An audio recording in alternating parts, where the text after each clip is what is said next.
God morning, Emmanuel. Ayun, lakasan po natin ng kaunti. God morning, Emmanuel. Morning! Ayan, magandang umaga po sa mga kasama po natin online.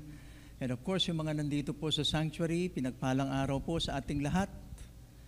Simulan po natin by greeting yung mga katabi po natin at bigyan po natin ng mainit pong pagbati. Maligayang bati, hindi po kaalaman. Warm smile, yan. At sabihin mo, I'm glad to see you. Ako'y maligaya na makita ka ngayon.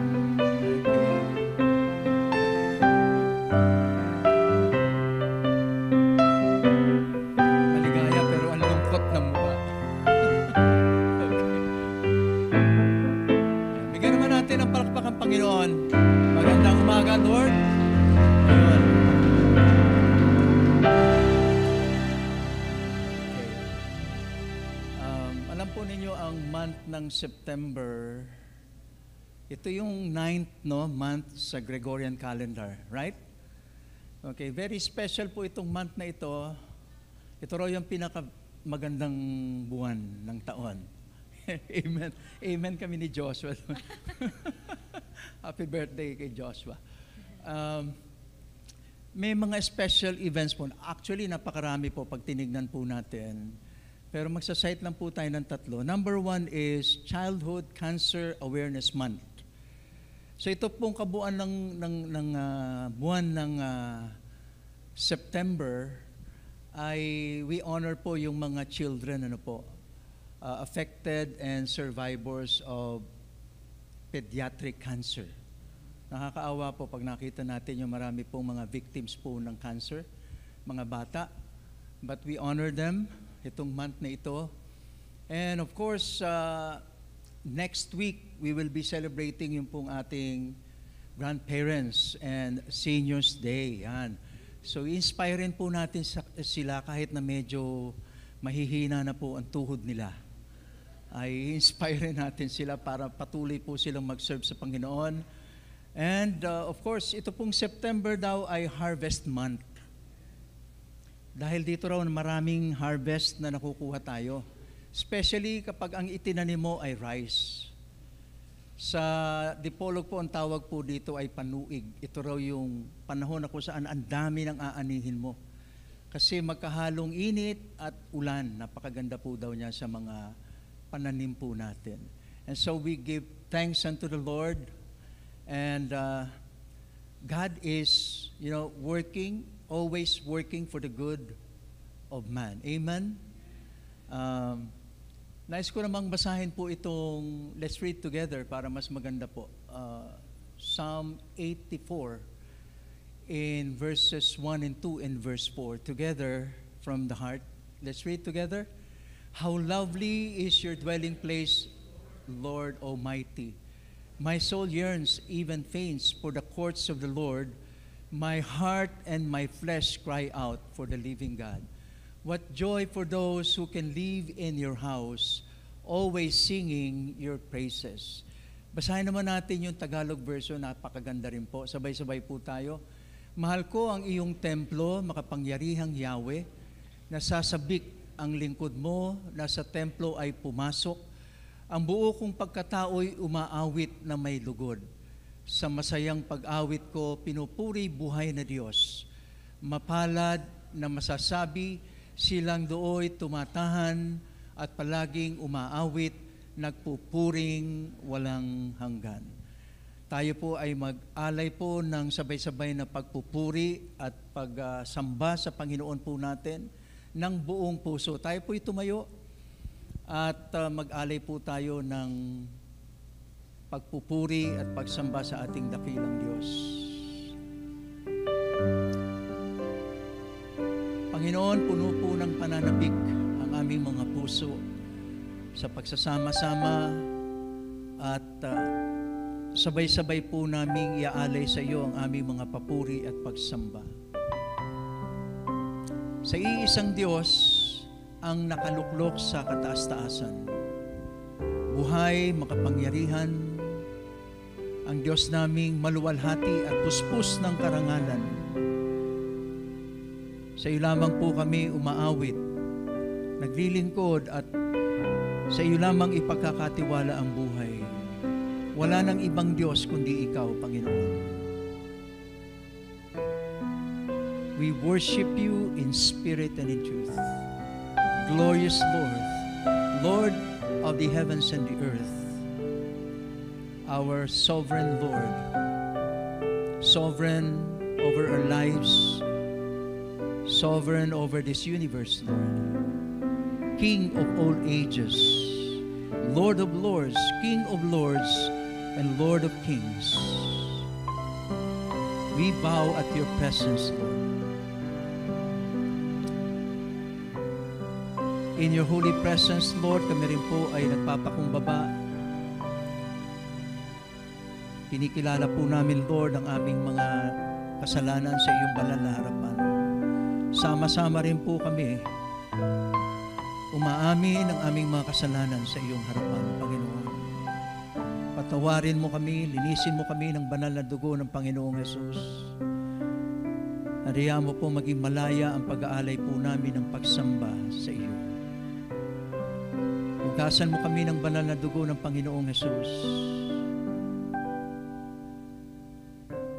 Hariya mo po, Lord, na maging malaya ang aming pag-aalay na ito sa iyo. Panginoon, naalala po namin ang aming mga prayer focus for this week. Ang aming mga birthday celebrants. Hinihiling po namin ang iyong special blessing para po sa kanila as they celebrate their birthdays. Father, dalangin ko po na sila'y ingatan mo sa lahat po ng oras, bigyan ng kalusugan at kalakasan at mahaba pang pagkakataon, Panginoon, para sa paglilingkod sa iyo. Ang buhay nila mamamayagpag, Panginoon, sapagkat sila'y gagamitin mo powerfully sa buhay po ng maraming tao to bring as many people to the saving grace of the Lord Jesus Christ. Bless them, Lord, in every way. Lord, maging ang aming mga members, pastors, leaders, inihiling ko po ang iyong special grace for us. Inihiling ko rin po, Lord, ang malinaw na pangitain na ibibigay mo sa amin, kapangyarihan upang ang pangitaing ito, Panginoon, ay maisagawa po namin ayon sa kalooban mo, Panginoon.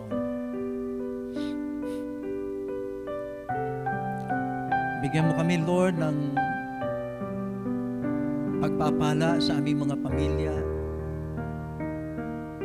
Ang pamilya namin, Lord, mapupuspos ng pag-ibig mo. Gagamitin mo kaming lahat, Panginoon, upang maging instrumento rin ng iyong pag-ibig sa sanlibutan ito, Panginoon, upang si Jesus ay patuloy na maipakilala.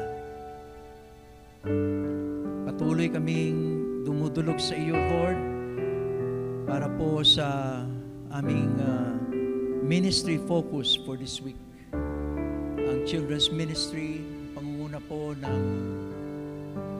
kapatid na Marichu Briones at ang buong team ng children's ministry. Salamat po sa kanilang pagtsatsaga, pagtitiis. Salamat sa pagmamahal na kanilang ibinibigay sa mga kabataan. Patuloy mo silang gantimpalaan, Lord, ng gantimpalang hindi pa nila naranasan sa buhay po nila. Ang buhay nila maging extension, Lord, ng pag-ibig ni Jesus sa mga kabataang ito.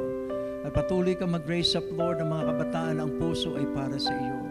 Na siyang mga susunod sa yapak ng mga leaders ng iglesia ngayon upang sila ang maging leaders sa darating na panahon. Pagpalain mo rin, Lord, ang aming mission focus for this week, ang ECMI Zambales, pangunguna po ni Pastor Rolando de la Cruz and team. Pagpalain mo po sila, Panginoon, sa patuloy pong pagsasanay ng mga alagad mo sa paghayo sa iba't ibang lugar doon po sa probinsya ng Zambales. Patuloy nilang anihin ang favor ng community. Patuloy mong ibuhos ang iyong mayamang pagpapala sa kabuuan po ng community ng ECMI Zambales. Ang araw-araw nilang pangangailangan, ikaw po, Panginoon, ang tutugon sa mga ito.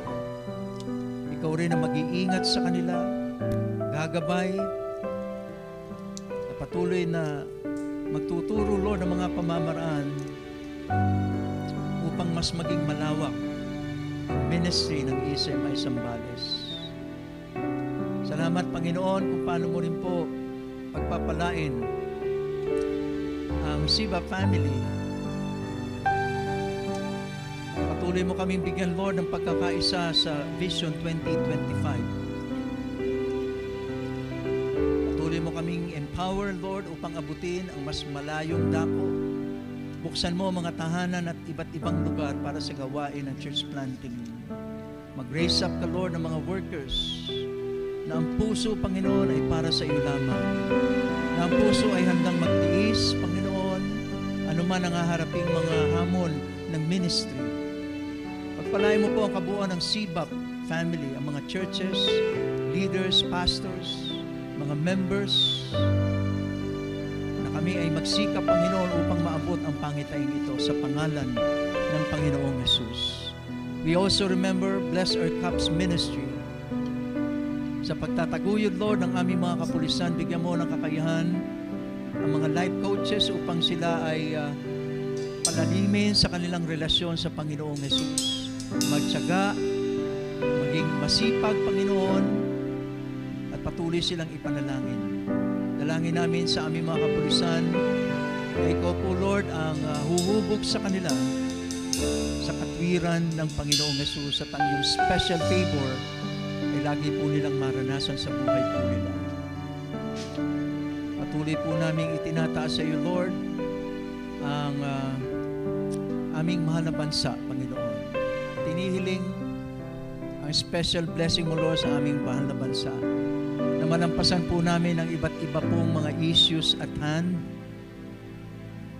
sapagkat ikaw po ang tutulong upang ang lahat ng ito, Panginoon, ay mabigyan ng karampatang solusyon sa pangalan ni Jesus. Salamat, Lord, maging sa aming mga bisita po ngayong araw na ito. Nawa ang special blessing ay pagkaloob po sa kanila. Nawa, Panginoon, masumpungan nila ang Panginoong Yesus sa pamamagitan ng iyong salita. At dahil dito, ito magiging simula ng araw na kung saan sila po ay mapagpapala. Pinupuri ka po namin, Lord, pinasasalamatan. Isang pangalan lamang ang aming itinataas. At ito ang pangalan ng aming Panginoong Yesus. Pinupuri ka namin, pinasasalamatan. Ito po ang aming dalangin sa matamis na pangalan ng aming Panginoong Yesus. Amen. Amen. Please remain standing. Let's worship the Lord.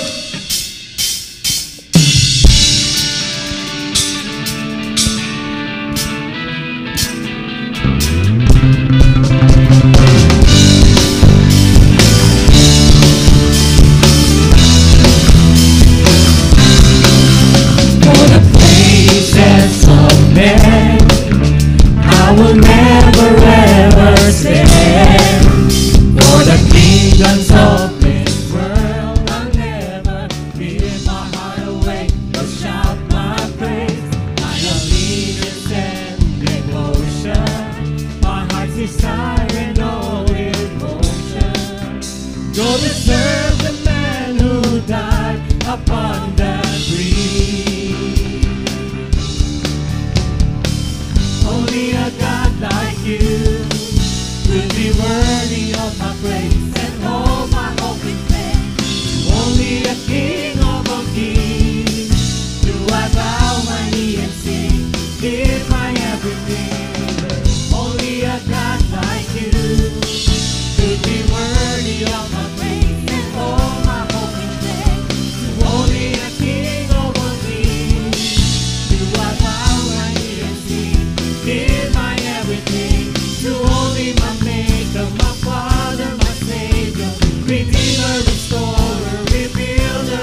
You are our hope, our everything, Lord. You are our healer. Narito po kami ngayong umaga ito, Panginoon, upang papurihan ka lamang. Magpasalamat. Humingi ng kapatawaran, Panginoon. Linisin niyo nga po ang aming puso, ang aming isipan. At tanggapin niyo nga po ang pagpupuri nagmumula sa aming mga puso, Panginoon. As we will continue to sing the song.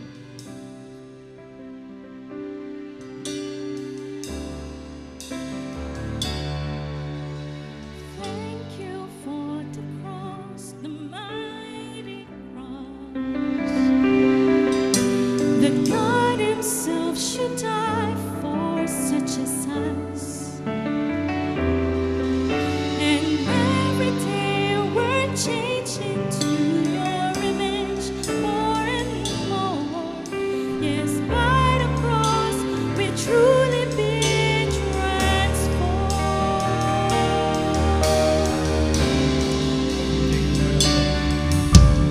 Thank you for the cross, the mighty cross,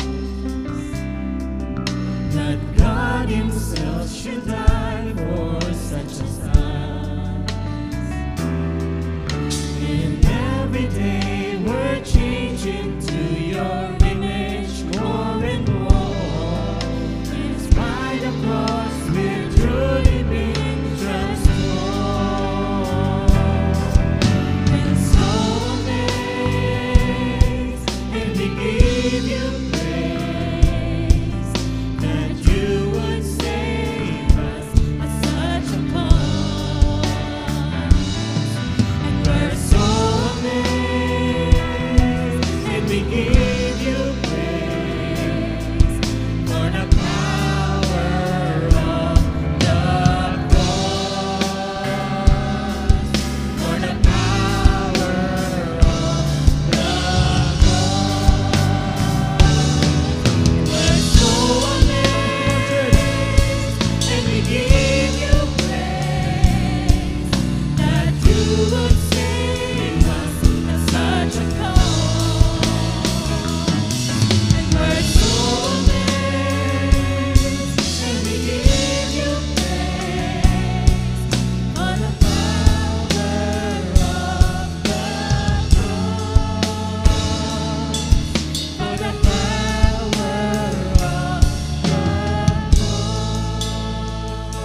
to this dry and thirsty soul.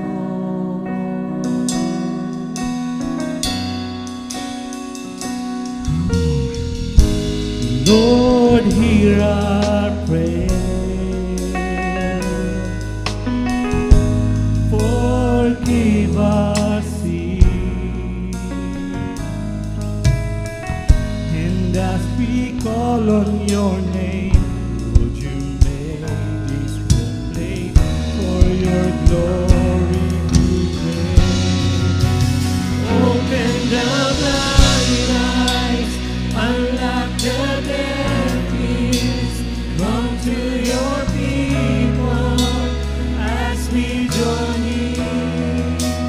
Hear us from heaven, touch our generation. We are your people, crying out in desperation. Lord, hear our cry. Come heal our land. Breathe life into this dry and thirsty soul.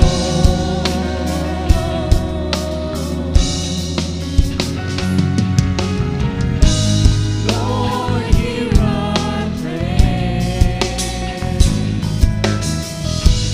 Forgive our sin. And as we call on your name, would you make this a place for your glory to dwell? Open the blind eyes, unlock the deaf ears, come to your people as we go in. Hear us from heaven, touch our generation. We are your people, crying out in desperation.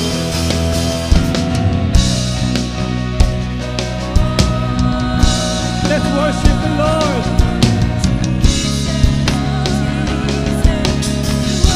He's worthy to be praised. Hallelujah. Thank you, Lord.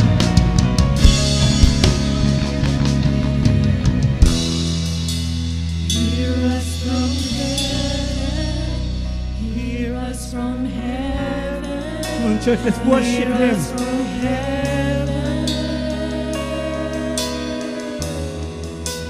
Hear us from heaven. Hear us from heaven. Hear us from heaven.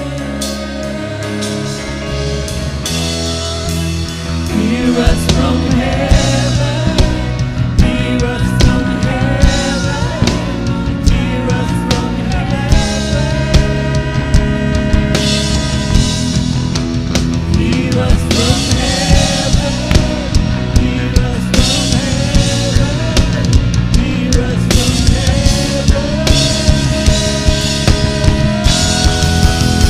Open the blind eyes, unlock the deaf ears, come to your people as we go in. Hear us from heaven, touch our generation. We are your people, crying out in desperation. Open the blind eyes, unlock the deaf ears, come to your people as we go in. Hear us from heaven, touch our generation.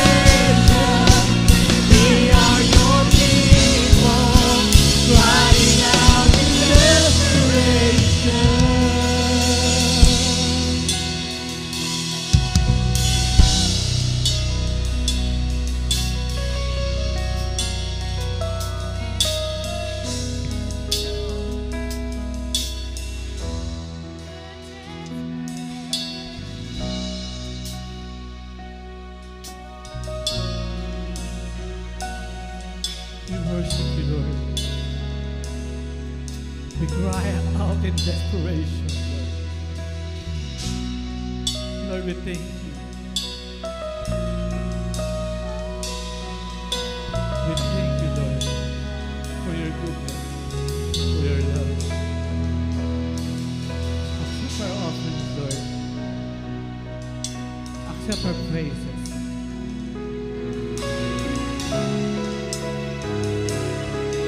You are worthy. You are worthy to be praised. Yes, Lord. You are worthy, Lord. You are worthy. In Jesus' name. Amen. Amen.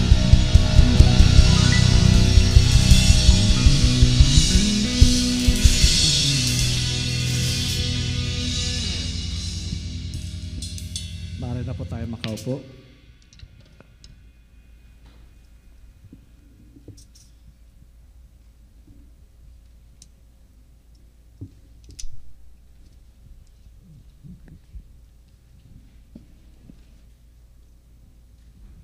Ayan, lahat po tayo magsabi po ng malakas na hallelujah at the count of 3.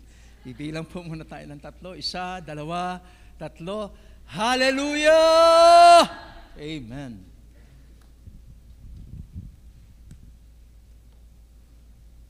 Purihin ang Panginoon. Bigyan nga natin ng isang malakas na palakpak ang Panginoon. Come on.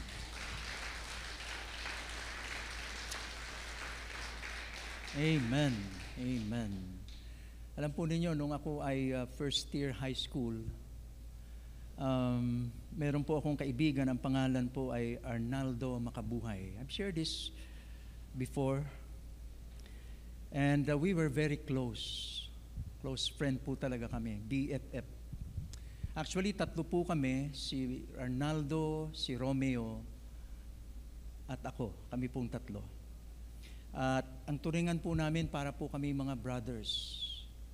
Talagang through thick and thin, in sickness and in health, till death do us part. And simula po nung umaga ng October 1, 1973 po yung taon na yun. Kami po ay nag-iensayo po ng isang drama para po sa isang school presentation the next morning. And pagdating po nung lunchtime, dahil malapit lang naman po yung aming mga house doon sa school, umuwi po kami for lunch. So umuwi po siya sa bahay po nila at ako naman po umuwi, si Romeo, ganun din. At pagkatapos po naming mag-lunch, bumalik po kami sa school. Ako po nagtaka na si Romeo nandoon, na ako'y nandoon, at itong si Arnaldo ay hindi po namin nakita. Pagdating po ng late afternoon, nakatanggap po kami ng very, very sad news na si Arnaldo ay patay na.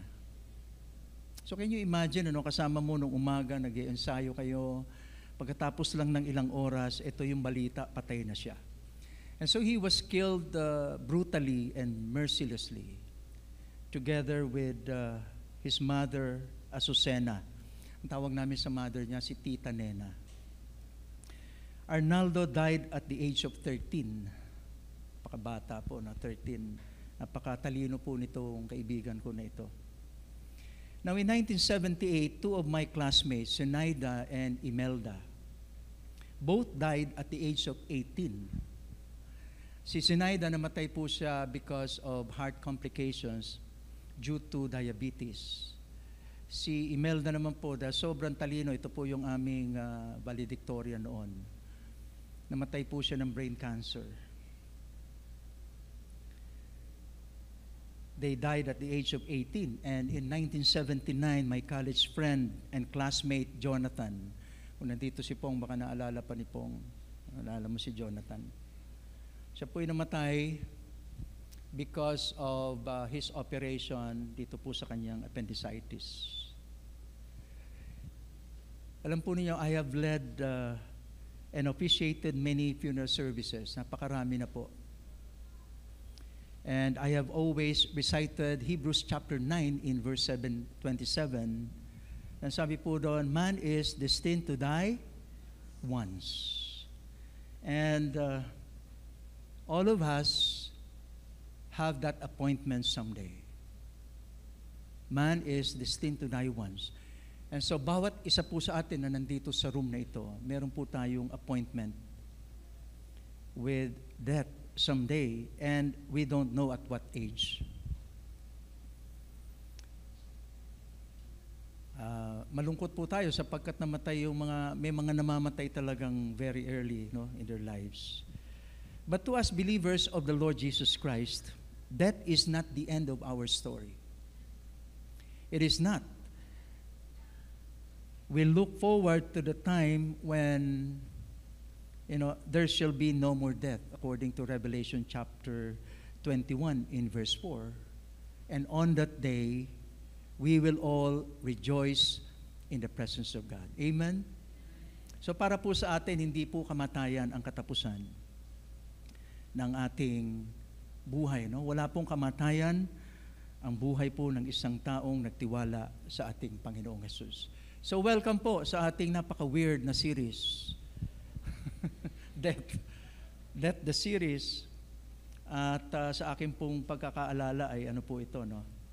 Ngayon pa lang natin gagawin po ito. 4 na bahagi po ito, and ang unang mensahe po natin ay mas lalo pong weird. Ang title po, Before I Die. Napakaganda po nitong mensahe po na ito. Ready na po ba kayo? Mamatay? Hindi pa. Ready na po tayo magbasa ng salita ng Panginoon. Kung ready na kayo, tayo po'y tumayo. At babasahin po natin ang Psalm 39 in verses 4 to 7. Naubusan na po ako ng idea, kamatayan na po, pag-usapan po natin. Ready? With conviction, basahin po natin together. Lord, remind me how brief my time on earth will be. Remind me that my days are numbered, how fleeting my life is.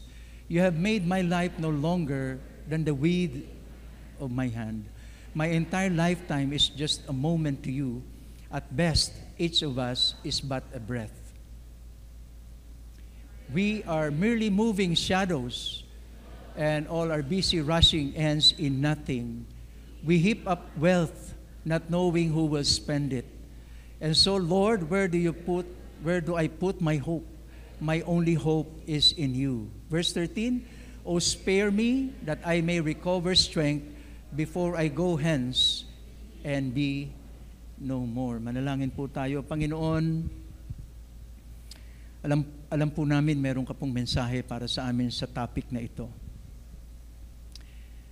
Buksan mo ang aming mga tainga, ang aming mga kaisipan upang marinig at maunawaan po namin ang iyong ipangungusap. At nawa sa pamamagitan ng mga mensaheng ito, ay magdulot po na mas ibayo pa naming pananampalataya at buhay na nagpapasakop sa iyo, Panginoon, upang sundin ang iyong tanging kalooban. Pinupuri ka po namin, pinasasalamatan. Ito po ang aming dalangin sa pangalan ni Jesus. Amen. Amen. Maaari na po tayo maupo.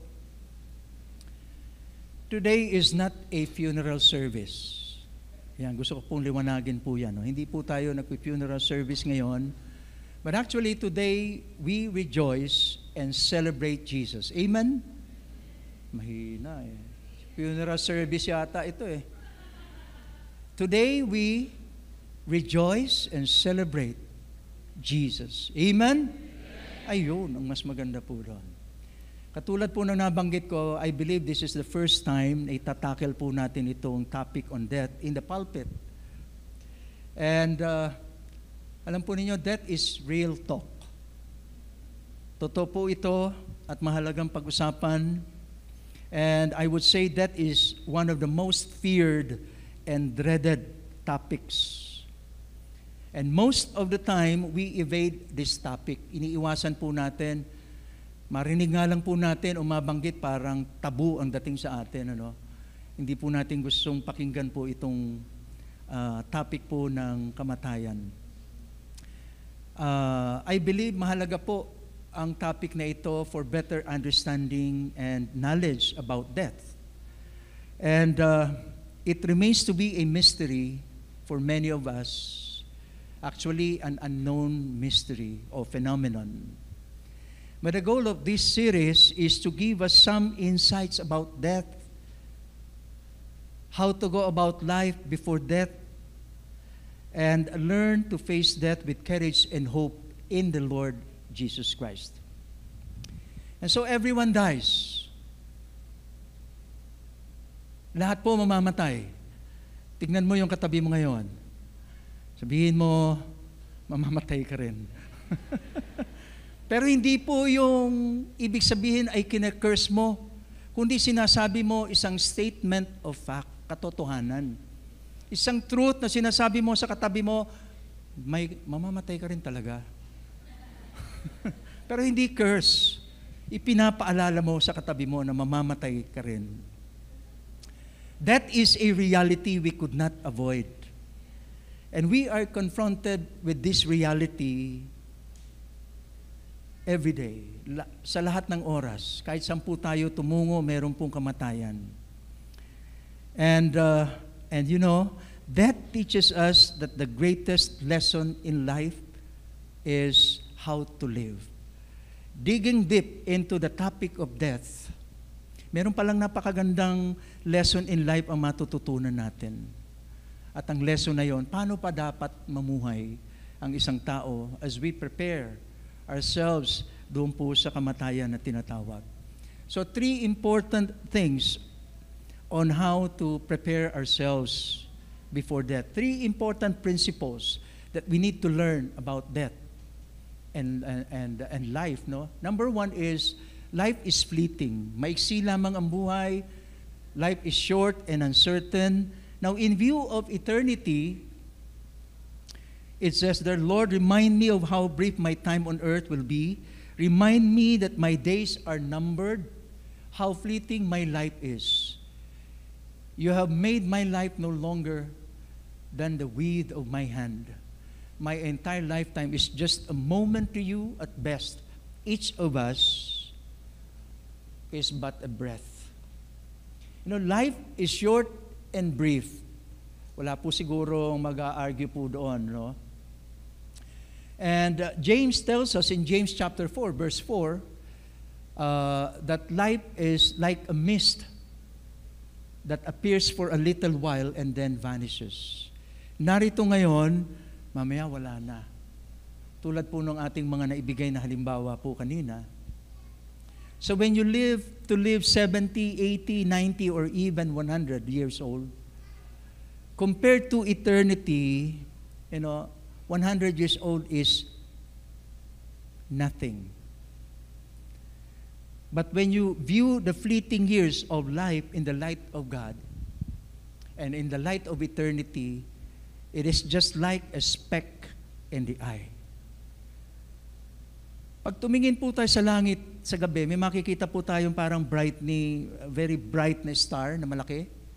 Yun po yung tinatawag na Andromeda Galaxy. Yun po ang pinakamalapit na galaxy dito po sa Milky Way na kung saan part po tayo ng solar system. And if you travel at the speed of light, it would take you 2.2 million years to get there. Ang haba po pala, ang layo pala noon, ano? And Andromeda Galaxy contains hundreds of billions of stars. So sobrang laki po nitong Andromeda Galaxy. Now what's the point here? Ano po ba yung gusto nating tumbukin po dito? Compared to the vastness of the entire universe, sobrang laki ng universe po natin. Our life is just, a speck in time with the eternal God who spoke the universe into existence. Kaya ang buhay po ng tao, ma-reach man natin. The other day, merong sinabi ba, may nadinig ako sa news, 399 years old. Ang itsura po niya talagang bungong-bungo na, pero buhay pa po. Kung napanood niyo sa news. Kahit na ang edad mo 399, compared to, the greatness of God, the eternity of God, wala po sinabi yon. Maiksi lamang po yung 399 years old. So life is fleeting in view of eternity. The second one, life is fleeting in view of death. In view of death, we are merely moving shadows, and all our busy rushing ends in nothing. We heap up wealth and knowing or not knowing who will spend it. You know, whatever man does, it all comes to nothing at death. Marahil hindi natin masyadong ma-relate ang sarili natin sapagkat hindi pa nangyayari po sa atin. But many experiences, makikita po natin ang ganitong klase ng explanation. You know, we work hard to accumulate wealth. Di po ba? Ganun ang ginagawa natin. Palakihan ng bank account. Buti na lang, wala akong bank account. Paramihan ng mga properties, paramihan ng mga bagay na material sa buhay. But after accumulating and amassing wealth, we die, and then our bodies goes to the ground, underground, 6 feet. We cannot bring our wealth to the grave. Now, what's the point of giving and exhausting all of our energy to amass wealth? Wala. Wala pong punto kahit anong bista ang tingnan po natin doon. We cannot escape death. Sabi mo sa katabi mo, we cannot escape death.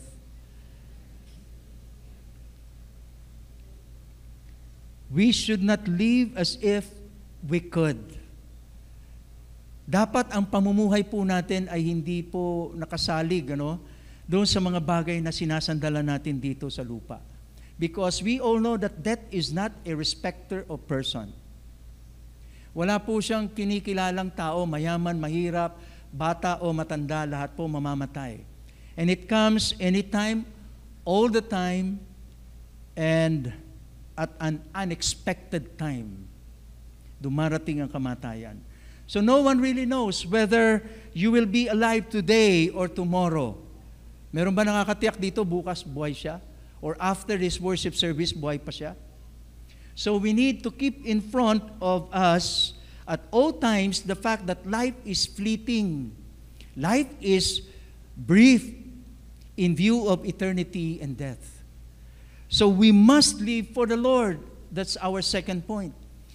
Live your life, or life must be lived for the Lord. And in doing this, we must put our hope in the Lord. David said, "And so, Lord, where do I put my hope? My only hope is in you."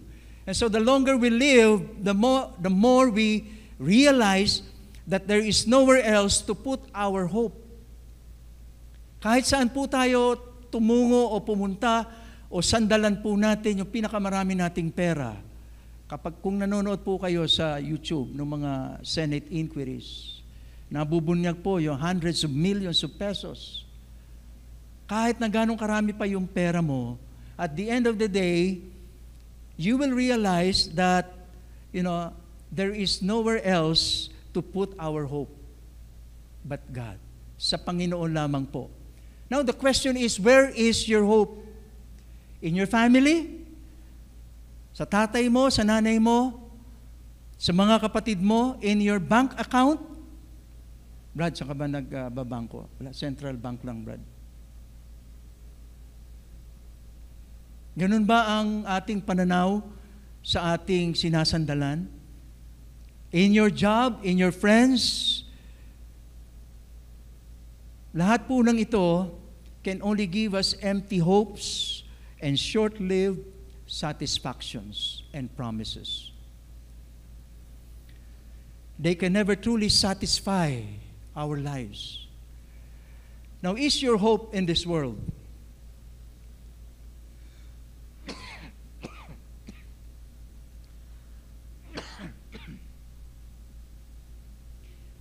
Or is your hope in the things of this world? You will surely be disappointed, brothers and sisters, because those things are temporal and they cannot satisfy your soul. loving this world is a dangerous rival in loving God. Kaya po, kung napansin po ninyo, hirap na hirap po talaga tayo, no, umabante. Kasi hindi po natin mabitiwan yung mga things of this world. Na talaga naman po, hindi natin mabitiwan sapagkat napakalakas po ng hatak po sa atin. And the only solution is discipline, spiritual discipline, determination, and devotion to God. Gaano mo kamahal ang Panginoon, doon po nagkakatalo in defeating this world. And so when God becomes your delight and the object of your love, the things of the world fade away. The things of this world cannot exhaust the promises of God. Bakit pa magtitiwala tayo doon sa mga bagay na narito sa mundo, pagkatapos ng mundo, wala na? Why not, trust and hope in the Lord whose promises are never broken? The things of this world cannot exhaust the promises of God. Like David, we can say, my only hope is in you. Though our days are numbered, as believers, we have confidence that inwardly we are being renewed day by day. God is shouting to us right now. Pakinggan po ninyo maigi. God is shouting to us right now, your life is temporary. You will take nothing with you from this world. And before you know it, life will be past. Bago mo pa mamalayan, tapos na ang buhay mo.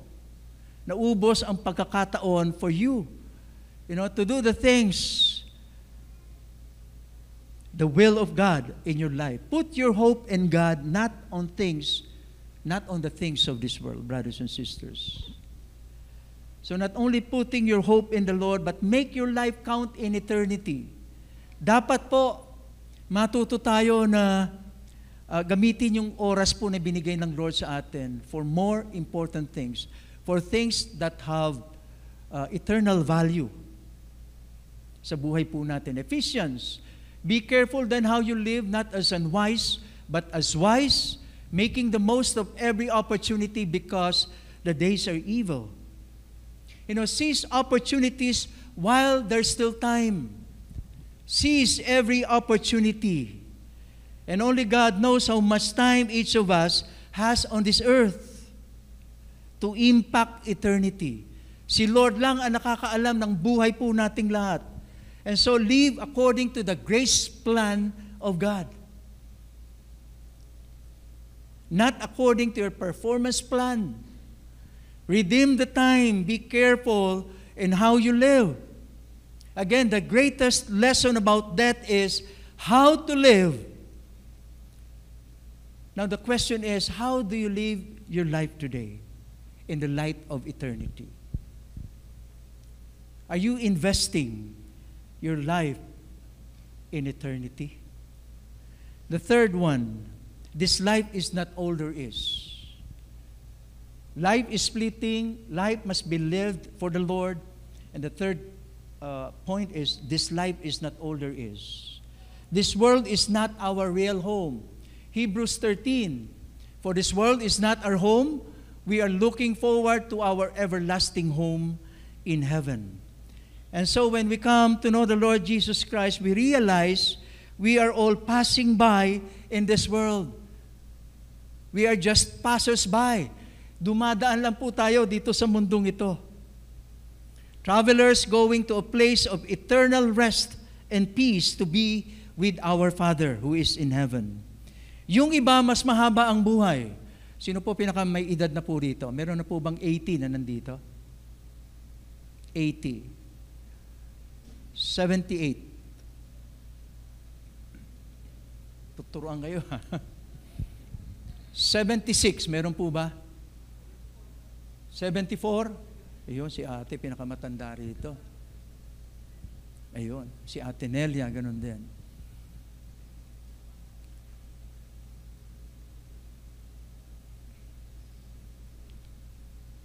Pinagpala po kayo, ang tawag po dyan, full life. Narating na po ninyo yung full life. Di ba sabi ng Bible sa Psalm 90, if you reach the age of 70 or 80, you have the strength. So malakas po kayo, Ate Nelia, at saka si Ate Esther. Mabuhi kayo, mabuhi. Mabuhay kayo. So pinagpala po, no, kung mabuhay. Yung iba naman, meron po ba namatay dito sa member natin na mas bata-bata pa siya? Wala akong naaalala, no? Karamihan medyo middle age na. Pero yung iba po, namamatay talaga ng maaga. Tulad po nung naikwento ko kanina, at the age of 13, namatay po siya. Tingin natin, sayang ang buhay, no? Ngayon po ay nauunawaan ko na at mas malalim na pagkaunawa that someday, ako po'y mamamatay din. Kayo rin, mamamatay din po. Lahat po tayo sasapit po sa kamatayan. But as long as I live in this temporary home, I desire to serve the Lord and praise Him for all that He has done for me. How do you respond to the Lord's grace upon your life? Hindi po natin alam kung hanggang saan po ang hangganan ng buhay po natin. Ngunit, may control po tayo kung paano tayo mamumuhay. At gagamitin natin yung buhay na yon, hindi para sa mga bagay na makamundo na naglalayo sa atin, sa ating Panginoon. Kundi gamitin natin doon sa kalooban ng Panginoon, kung ano yung ipinipintig ng puso ng Panginoon, yun po ang gawin po natin. Sapagkat ang Diyos po natin naghanda ng isang lugar doon sa malayo, no, ang tawag po natin ay heaven. At ituring natin na tayo po ay mga bisita lamang dito sa lupa. At ipagpasalamat natin kung ano man ang ipinagpala ng Panginoon po sa atin.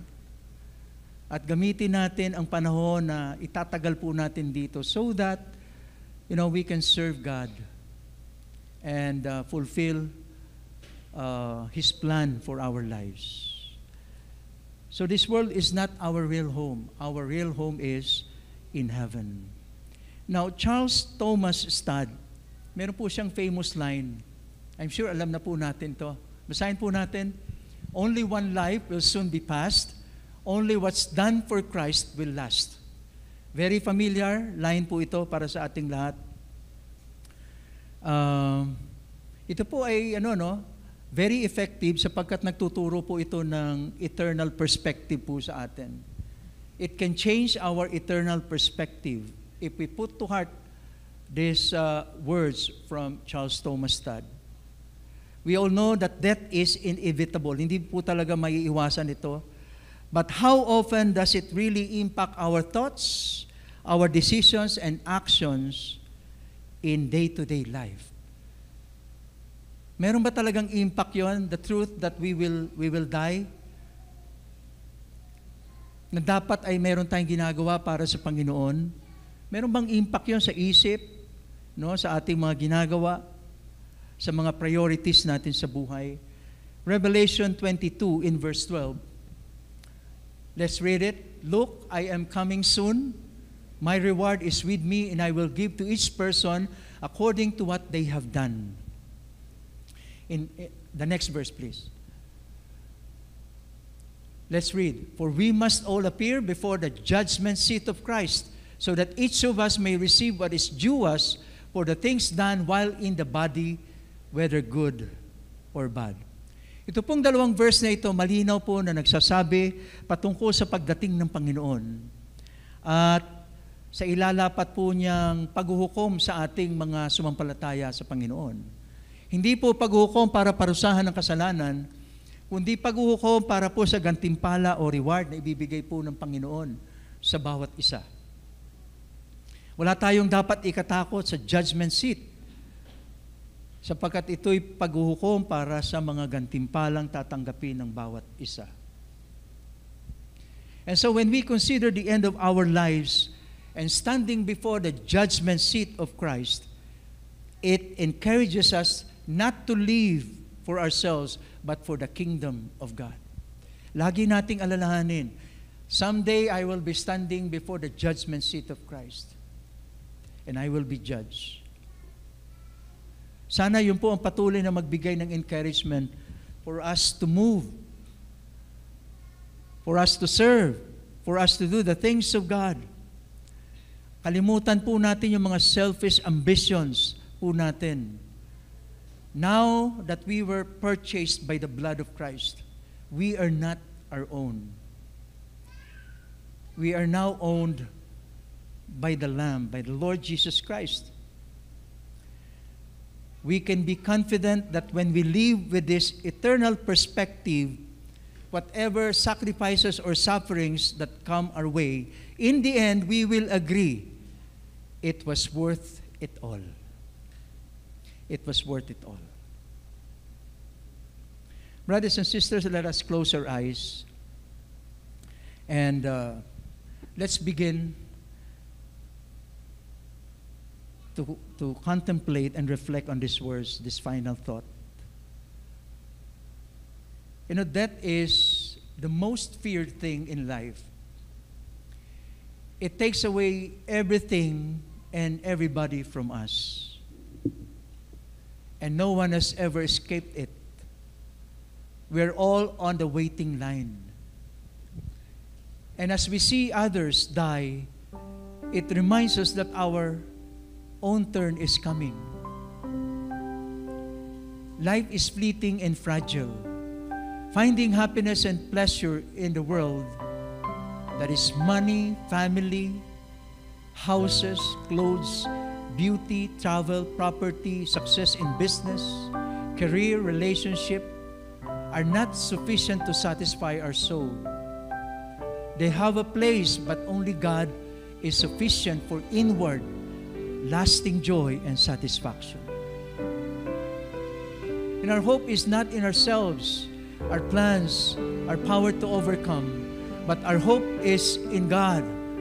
Awareness of how short and frail our lives should direct our hope and focus toward God. That is why we should pray, Lord, teach us to be aware of our life, that our life is coming to an end. Psalm 39 in verse 4, Lord, remind me how brief my time on earth will be. Remind me that my days are numbered, how fleeting my life is. Brothers and sisters, the Lord is challenging all of us today to begin contemplating and reflecting and responding to the Lord's message of making your life count on this earth. And let me show you this challenge of the Lord for all of us. Let us fill in the blanks and answer, before I die, I want to do this for you, Lord. Before I die, Lord, I want to spend my strength in making disciples and planting churches.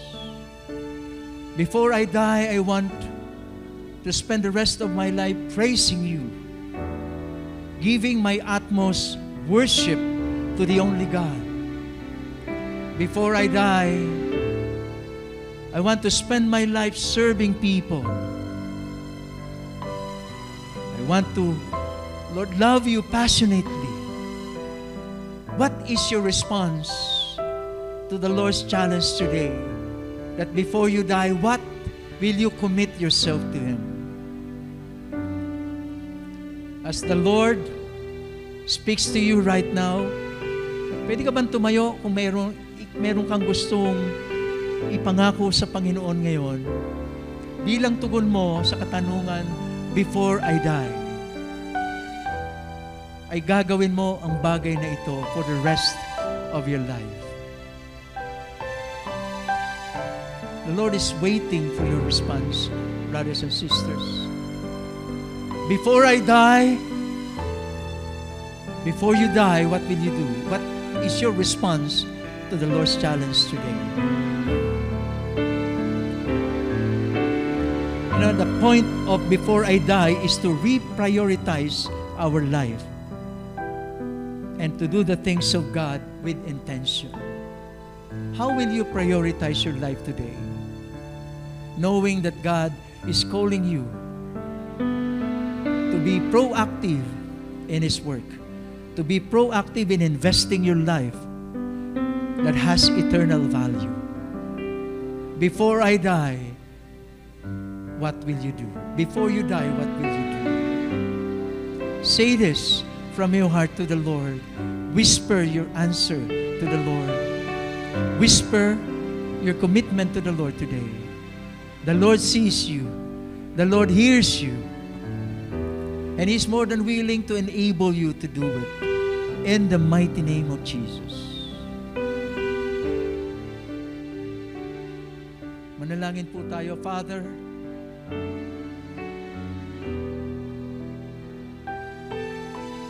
Nais po naming magpasakop sa iyo buong buo ang aming buhay upang ang buhay na ito hindi masayang sa mga bagay na walang kabuluhan, sa mga bagay na wala pong kwenta sa langit.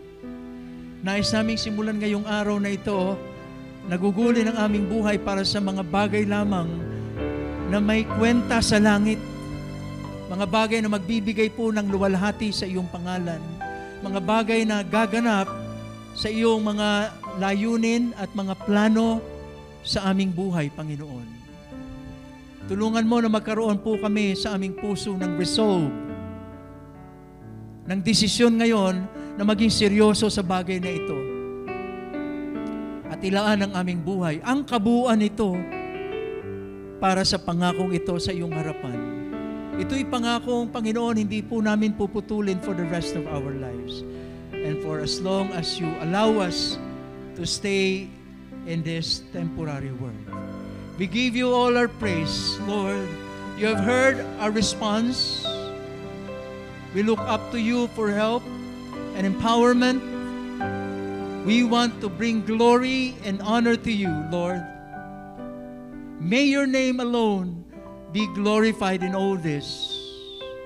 In the mighty name of Jesus Christ, this is our prayer.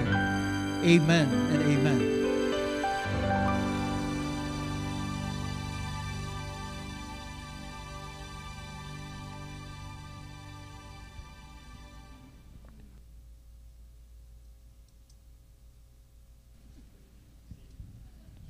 Masyado po na-carried. Sensya na po. Okay. Today is, we celebrate the Lord's Supper. And dalawang bagay po ang sinasabi sa atin na gawin. Una, the Lord's Supper is a remembrance. To remember the life and passion of the Lord, that He died on the cross for the forgiveness of our sins. And remember, what it means to us, His death on the cross. The second one is to participate. Participate in the Lord's death. That is why if you claim to be a believer of the Lord, your life must not be a slave of sin anymore. You must be a slave of righteousness because your old life died with Christ. Participation in the blessings of God through the cross. All the benefits of Christ's death on the cross is ours to claim, and it is available for all of us. That is why it is said in 2 Corinthians and 1 Corinthians chapter 2, it says, all the promises of God are yes and amen with Christ or in Christ. Tayo po'y manalangin. Panginoon,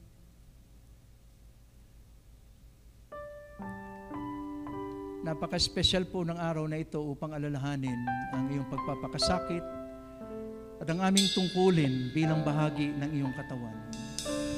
Patuloy mong sariwain ito sa amin araw-araw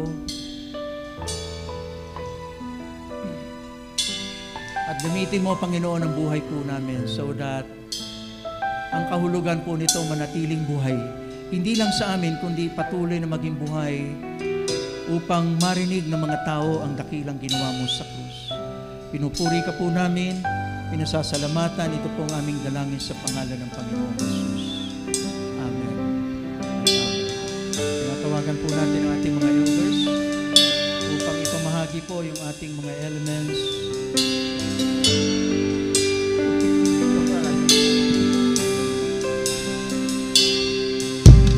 Thank you for the cross, almighty cross. Thank you for the life where such as lost. And every day we're changing to your image more and more. It's truly been transformed.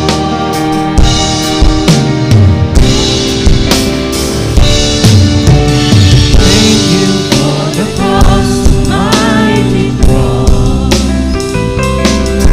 That God Himself should die for such as us.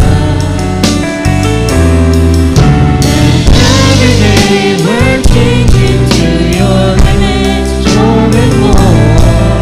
And by the cross we truly been transformed. We're so amazed, and we give you praise that you would save us at such a cost. And we're so amazed, and we give you praise for the power of the cross, for the power of the cross. We're so amazed, and we give you praise that you would save us at such a cost. And we're so amazed, and we give you praise for the power of the cross,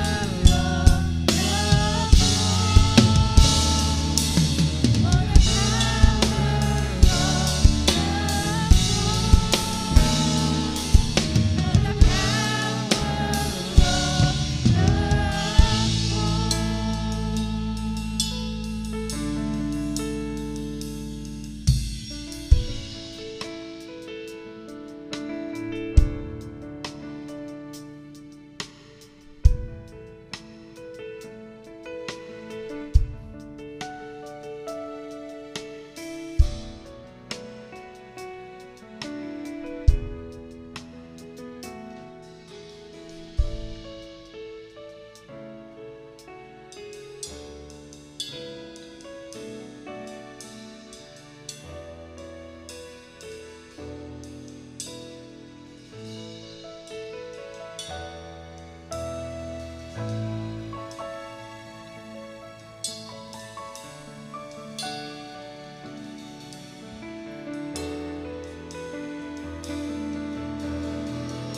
Amen.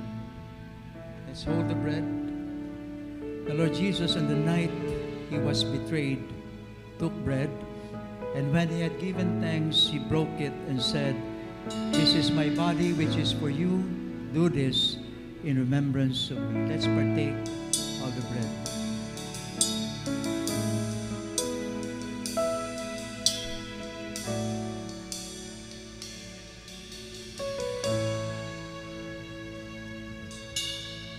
Let's hold the cup. In the same way, after supper, He took the cup, saying, "This cup is the new covenant in my blood. Do this whenever you drink it in remembrance of me." Let's partake of the cup. For whenever you eat this bread and drink this cup, you proclaim the Lord's death until He comes. Batiin po natin ang ating mga katabi, sabihin natin, "The Lord loves you. The Lord loves you."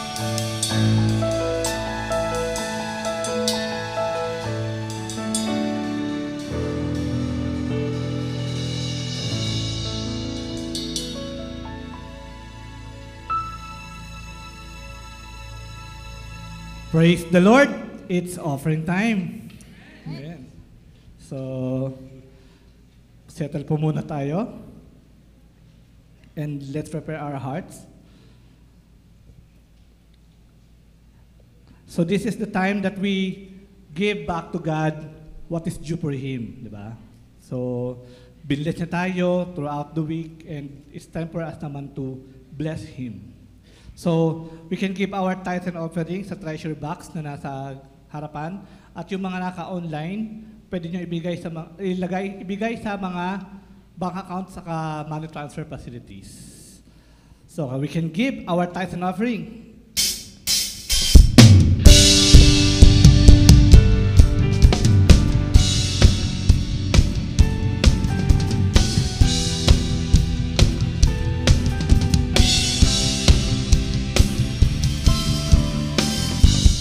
In your promise and your faithfulness, I will trust all my days. Be forever great in majesty. Be glorified, Giver of life, hope for the lost is in you. All of the earth shines with your light, your glory. You are the God who lives. You are the God who heals. You are my hope, my everything. You brought salvation to us, offered your peace to the world. You are my Lord, my everything.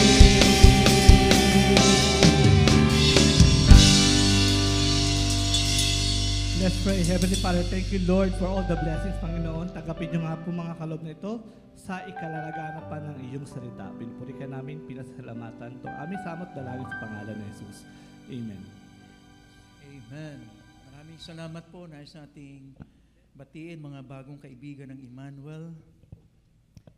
Alaminan, is this Alaminan Macapaar and Angelo Asuncion? Tama po ba? Pasensya na po kung hindi nabasa ng mabuti. Pakitaas po mga kamay.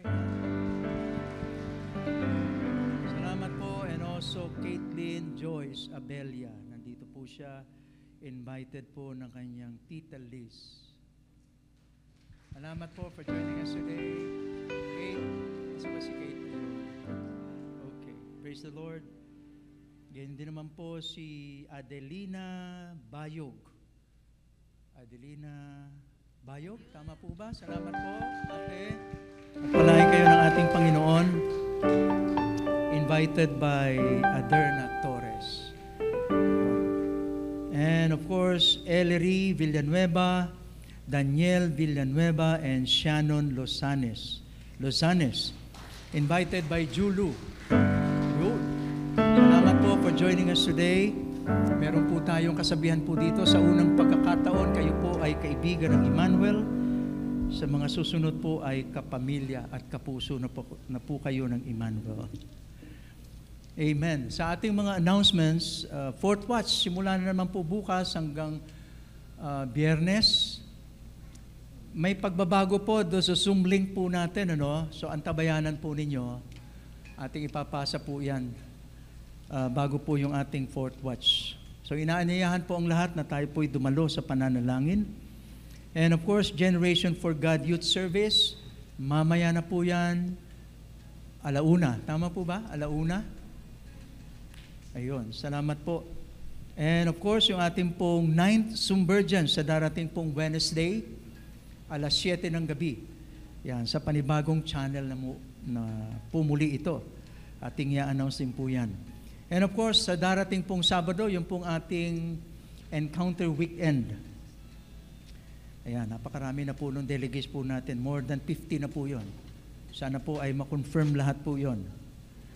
Okay, pag-pray po natin mabuti, maging ang ating Grandparents and Seniors Day, September 8. And pakitaas nga dito kamay ng mga grandparents and seniors. Dito sa side na to. Isa lang, dalawa, tatlo. Ayun, dito. Ayan. Pagdating po ng linggo, tignan niyo, ang dami niyan. Okay. So, maganda po tayo. Salamat sa AOM sa special po nilang programa, no? Balita ko, tigi isang sako ng bigas. Wow. Ipamimigay. Okay. Meron pa po ba tayo? Wala na. Okay, tayo po ay tumayo na. Ayun, meron pa isa. Bowling. Saan po ito gaganapin? Makati Cinema Square. Ayan, dito lang po yan along Pasong Tamo, no? Pasong Tamo. Okay. So watch out po yan. Anong oras po yan? 10 a.m. Yung mga mahusay pong bumato po dyan. Inaanyayahan po rito basta may pambayad kayo. Okay. Manalangin po tayo. Panginoon, salamat po for the joy of fellowship, for the joy of hearing from you, and for the joy of worship. Pagpalain mo, Lord, ang mga katotohanan na amin pong napakinggan ngayong umaga. At gamitin mo po ito upang lalo po kami magsikap sa aming buhay. Ng buhay namin sa lupa, Panginoon, maging kapakinabangan at kapurihan ang iyong pangalan. The Lord bless you and keep you. The Lord make His face shine upon you and be gracious to you. The Lord turn His face toward you and give you peace. Amen at amen. God bless you. Only a God like you could be worthy of my praise with all my hope and faith. To only a King of all kings do I bow my knee and sing, give my everything. Only a God